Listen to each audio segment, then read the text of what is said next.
పాలించి మన నెత్తి మీద 7 లక్షల కోట్ల రూపాయల అప్పులను ఆ మోసగాని చేతుల్లో మోసపోయినామని చెప్పి ఈ సందర్భంగా మీకు మనవి చేస్తున్నా. 10 సంవత్సరాలు పాలించి ఈ రాష్ట్రంలో ఉన్న పేదవానికి, రైతాంగానికి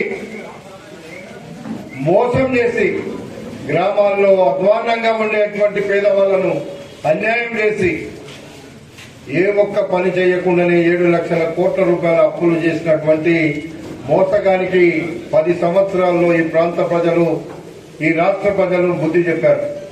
అయినా ఈరోజు ఆ కష్టాలు రాష్ట్ర ప్రజల మీద ఉన్నాయి. 7 లక్షల కోట్ల రూపాయల అప్పులు కట్టుకుంటేనే పేదవానికి కావలసినటువంటి అన్ని వసతులు కల్పించాలని, ఇందిరమ్మ ఇళ్లు కావచ్చు, రేషన్ కార్డు కావచ్చు, సన్న బియ్యం కావచ్చు, మహిళలకు ఉచిత బస్సు కావచ్చు. మేము ఆనాడు ప్రతి నియోజకవర్గంలో 119 నియోజకవర్గాల్లో మేము చెప్పినాం. ఆ రోజు కాంగ్రెస్ పార్టీ 6 పథకాలు ఈ రాష్ట్రంలో ఉన్న పేదవాళ్ళకి ఇవ్వాలనుకుంటున్నాము. ఇచ్చిన పథకాల ద్వారా కొంత వాళ్లకు న్యాయం జరుగుతుందని ఆ రోజు మేము ఆలోచించి ప్రతి నియోజకవర్గంలో ఉన్న ఎమ్మెల్యే పోటీ చేసిన ప్రతి ఒక్కరూ పేద ప్రజలకు మాకు గుర్తుంది. ఆ ప్రమాణమే ఈ రోజు అభివృద్ధిలో భాగమైందని చెప్పి ఈ సందర్భంగా మీకు మనవి చేస్తున్నా.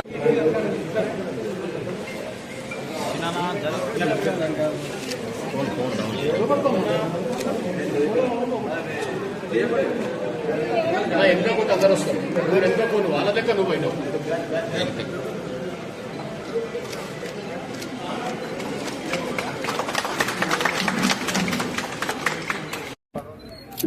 సార్ కొద్దిగా